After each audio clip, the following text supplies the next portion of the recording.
Je vais interpeller José Modilou en espérant qu'elle soit toujours avec nous. José qui en Oui. tout début, elle est là, José, superbe, qui en tout début d'émission était surtout intervenu quant au phénomène de la prostitution. On a évoqué la situation lyonnaise, entre guillemets.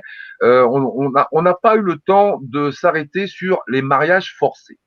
Parce que les mariages forcés, c'est également une contrainte. J'aimerais que tu nous éclaires quelque peu sur ce phénomène qui est quand même très pratiqué en Afrique. Alors, tout d'abord, le mariage forcé, c'est quand on va contraindre une femme, notamment par rapport à des croyances, à certaines valeurs, on va la contraindre à établir une relation maritale avec, bien sûr, un homme qu'elle n'a pas souhaité. Ça Mmh, concerne aussi les mineurs. Alors, je sais que il y a de grandes militantes en Afrique contre le mariage forcé qui pourraient en parler beaucoup mieux que moi, mais c'est un phénomène aussi qui va encore toucher majoritairement les femmes et les jeunes filles, et où les femmes vont encore se retrouver contraintes. Et quand on n'a pas choisi en fait de se marier avec un homme, la mmh, relation, on peut dire sexuelle que l'on aura sera aussi une relation de contrainte que l'on appelle mmh, évidemment viol. Et mmh, donc, on voit encore que juste que dans la sphère privée, des femmes sont contraintes physiquement à, à subir les violences, violences mmh, sexistes et sexuelles mmh, d'un homme. mmh. Tout à l'heure, on a parlé de la Mauritanie avec le député Biram qui nous évoquait encore 20% de cas d'esclavage dans son pays. Est-ce qu'il y a des zones, entre guillemets, plus que d'autres, qui sont encore dans cette logique, entre guillemets, de mariage forcé ou de mariage négocié entre parents ou que sais-je?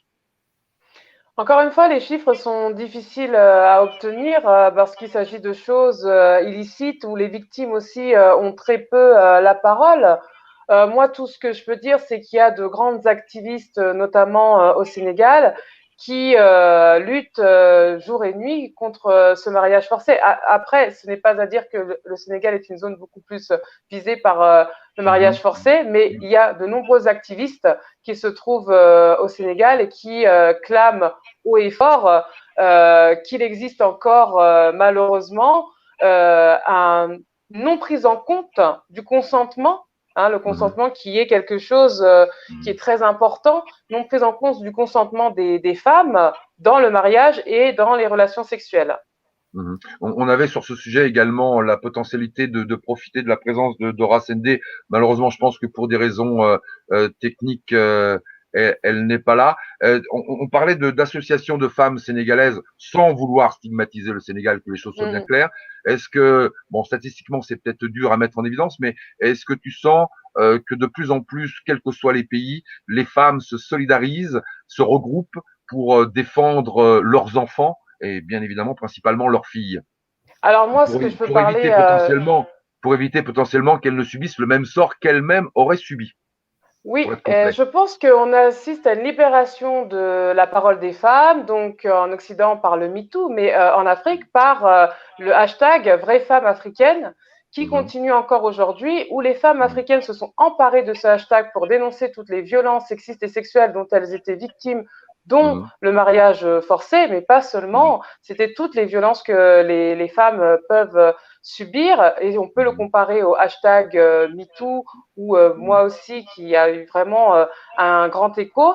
Et mhm, on peut parler de solidarité entre femmes permise aussi par les réseaux, parce que c'est mhm, vrai que les réseaux ont eu vraiment une grande influence et ont permis à toutes ces femmes, sans vraiment s'être concertées, des mhm, États-Unis jusqu'en Afrique, à pouvoir parler des violences qu'elles vivent. Et finalement, c'est à mhm, peu près les mêmes violences que toutes les femmes vivent. Je pense qu'on ne peut pas stigmatiser une zone en particulier parce que c'est vrai qu'on a tendance à parler de l'Afrique, mais en France, aux États-Unis, partout dans le monde, il existe des violences sexistes et sexuelles et c'est pour ça qu'aujourd'hui, il y a encore des mouvements féministes qui agissent et avec le 25 novembre, donc cette journée qui a été consacrée comme la lutte contre les violences faites aux femmes, toutes les femmes, que ce soit en France ou en Afrique, se sont emparées de cette journée et au-delà de cette journée pour dénoncer toutes les violences faites aux femmes.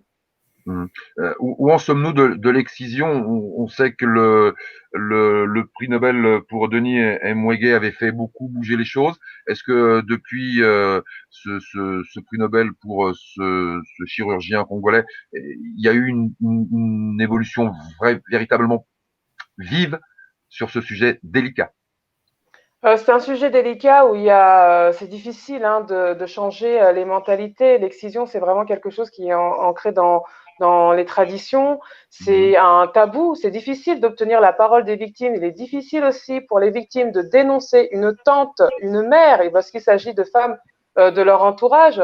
Ce que je voulais justement signaler, c'est que dans ces cas de violences faites aux femmes, ce n'est pas seulement les hommes qui sont des auteurs, il y a aussi les femmes.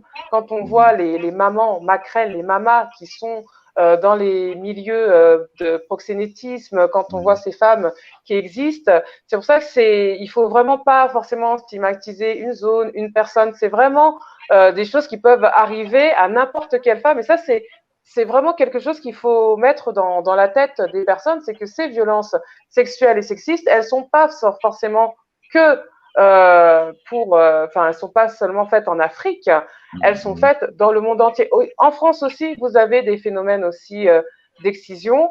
Mais je rappelle que les violences sexuelles et sexistes peuvent toucher toutes les femmes. C'est pas seulement que les femmes africaines dans le cadre de l'excision, mais c'est toutes les femmes qui peuvent être victimes de ces oppressions. Je te remercie, José.